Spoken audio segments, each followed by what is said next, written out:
ఏదైతే హైదరాబాద్ నగరమే కానీ తెలంగాణ రాష్ట్రంలో కానీ ఈ కాంగ్రెస్ ప్రభుత్వం వచ్చిన తర్వాత 3 సంవత్సరాల నుంచి జరుగుతున్న సంఘటన ఏంటంటే ప్రజలకు ఇచ్చినటువంటి హామీలను నెరవేర్చక ప్రజలను మోసం చేస్తూ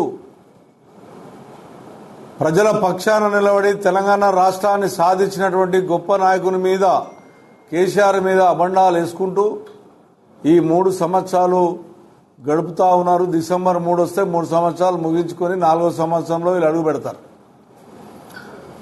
ఒకసారేమో కాళేశ్వరం ప్రాజెక్టు అని కొన్ని రోజులు నడిపించారు, ఈ కారాన్ని కొన్ని రోజులు నడిపించారు, ట్యాపింగ్ అని కొన్ని రోజులు నడిపించారు, అప్పులు చేసామని కొన్ని రోజులు నడిపించారు. కానీ ఎక్కడ కూడా ఈ కాంగ్రెస్ పార్టీ ప్రభుత్వమే కానీ రేవంత్ రెడ్డి గారి ప్రభుత్వమే కానీ ప్రజలకు ఇచ్చిన 420 హామీలు ఎక్కడ నెరవేర్చలేదు.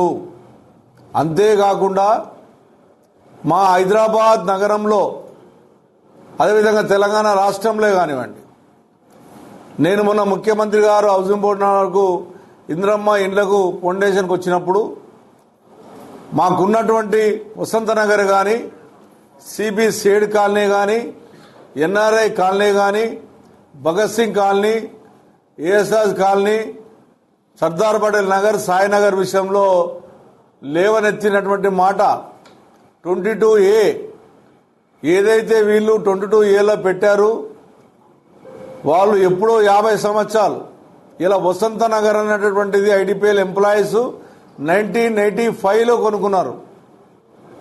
వాళ్ళకు ఉడా పర్మిషన్తో కొనుక్కొని ఉడా పర్మిషన్ డెవలప్ చేసుకున్నటువంటి colony Vasantha Nagar colony, CB సేడ్ కాలనీ,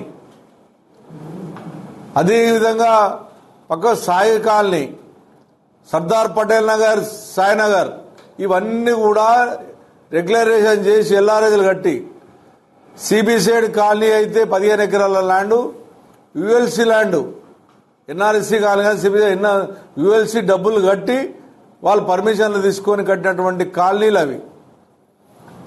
ఇంకన్నిటికన్నా విచిత్రమైనటువంటి సంఘటన, తెలియని సంఘటన ఇప్పుడిప్పుడే వెలుగులోకి వస్తున్నాయి. ఒకటి ఆశ్చర్యమని వీళ్ళు 1 కోటి ఎకరాల ల్యాండ్ హైదరాబాద్ నగరం తెలంగాణ రాష్ట్రంలో పెట్టి వాళ్ళ దగ్గర కమిషన్లు వసూలు చేయడానికే 22లో ఏలో పెట్టారు అనేది మా పార్టీ ఆవేదన. ప్రజల దగ్గర డబ్బులు గుంజాలన్న ఆలోచన ఈ ప్రభుత్వం ప్రయత్నం చేసింది అనేది మా ఆలోచన. ఖచ్చితంగా వీళ్ళు చేశారు చేసే ప్రయత్నం చేశారు అనేది కూడా ఇది పూర్తిగా ఇది బట్టబయలు చేయాల్సిన అవసరం ఉంది. వీళ్ళు ఏమంటున్నారు, మంత్రి గారు మాట్లాడేటప్పుడు ప్రజలకు క్షమాపణ చెప్తూ అధికారుల మీద నూపుతా ఉన్నాడు. నేను అందు గురించి అధికారులకు చాలాసార్లు చెప్పాను. నేను ఐఏఎస్లకు ఐపీఎస్లకు మీరు మంచి ఉద్యోగస్తులు, మీరు అన్యాయంగా మీరు ఇలా రాజకీయ నాయకుల ముసుగులో బలి కాకండి. మంచి అయితే వాళ్ళ పేరు చెప్తారు, చెడైతే మీ పేరు చెప్పి మీరు బలి చేసే ప్రమాదం చూస్తారు. మీరు జాగ్రత్త పడమని నేను ఎప్పుడో చెప్పాను. ఈ 22A అనేది ఇయ్యాల మాట్లాడింది కాదు.